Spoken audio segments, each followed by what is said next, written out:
Vitol to stop business with Iran when US sanctions kick off. Vitol will stop doing business with Iran after the United States reimposes sanctions on Tehran's oil trade from November 4th, a senior executive with the global commodity merchant said on Tuesday.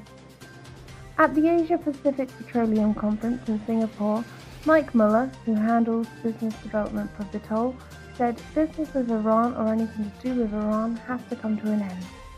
We have a long-standing relationship with Iran, and clearly I look forward to when trade can be resumed.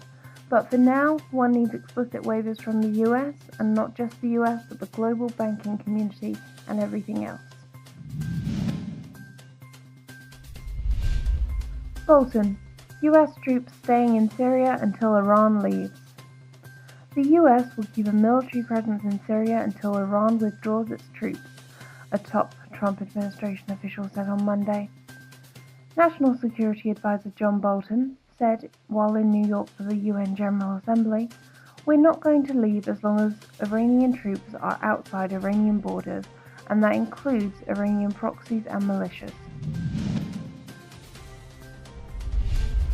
Pompeo, the US seeking Iraqi national government to counter Iran's influence.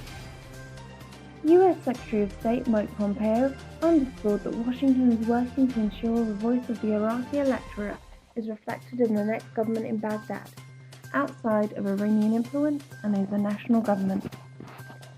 Pompeo said on Monday, "This administration took over at a time when Qasem Soleimani and the Ayatollah were running rampant through 5 capitals in the Middle East."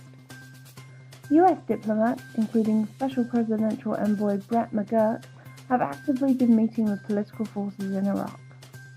The US has blamed Iranian proxies in Iraq for targeting diplomatic missions in Basra and the capital. "We will not continue to accept Iran's bad behavior in Iraq," said Pompeo. Mathis dismisses Iran revenge threat, says US not in attack.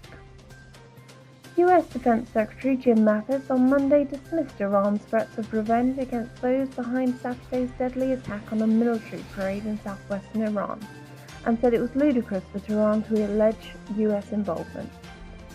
Asked whether Iran's threat gave him any concern, Mathis told reporters at the Pentagon, "No, it does not. We've been very clear that they shouldn't take us on like that, and I am hopeful that cooler, wiser heads will prevail." Coalition announces opening of humanitarian corridors in Yemen. Arab Coalition spokesperson Turki al-Maliki has announced the opening of humanitarian corridors between the Yemeni capital Sana'a and the port of Hodeidah to secure humanitarian passage via Al-Mawit, Hajar and Bajil.